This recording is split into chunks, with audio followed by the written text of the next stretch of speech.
Hi, my name is Dr. Stuart Squires. I'm a professor of theology at St. John's Seminary. We are the seminary for the Archdiocese of Los Angeles. I am thrilled to announce that New City Press and Focolare Media have published my new book, You Will Be Changed Into Me, The Fruits of the Eucharist.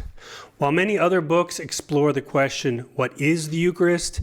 This book explores the question of, what does the Eucharist do? This is the sixth video of 6 videos in which I would like to explore with you 6 different effects or fruits of the Eucharist.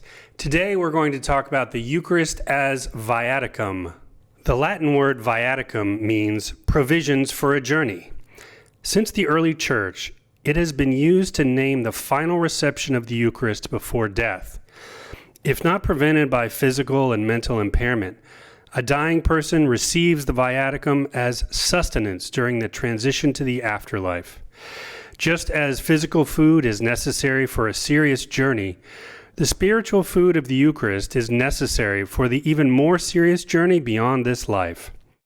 In receiving Jesus in the Eucharist, the dying are strengthened, sustained, and safeguarded by the promise of the resurrection.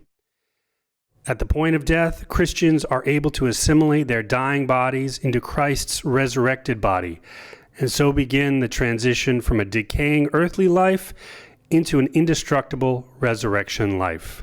Canon law recommends that the viaticum be received daily during the days prior to death. Generally, Catholics are allowed to receive the Eucharist once a day.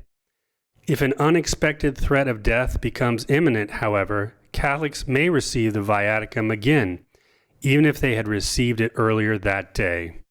In the Bread of Life discourse in John chapter 6, the crowd asked for a sign so that they could believe in Jesus. They said, "Our ancestors ate manna in the desert, as it is written, He gave them bread from heaven to eat."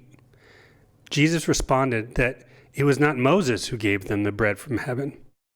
"My Father," he corrected them, "gives you the true bread from heaven. For the bread of God is that which comes down from heaven and gives life to the world." The crowd then demanded that he give them bread always. In response, Jesus said, "I am the bread of life. Whoever comes to me will never hunger, and whoever believes in me will never thirst. But I told you that although you have seen me, you do not believe." The Jews murmured at this, asking, "Is not Jesus the son of Joseph? Do we not know his father and mother? Then how can he say, 'I have come down from heaven'?" Jesus commanded them to stop murmuring. "I am the bread of life," he said at the climax of the discourse. "Your ancestors ate manna in the desert, but they died. This is the bread that comes down from heaven, so that one may eat of it and not die. I am the living bread that came down from heaven. Whoever eats this bread will live forever, and the bread that I will give is my flesh for the life of the world." It is the body, blood, soul, and divinity of Jesus that is the spiritual food that leads us on the journey from this life to the resurrected life.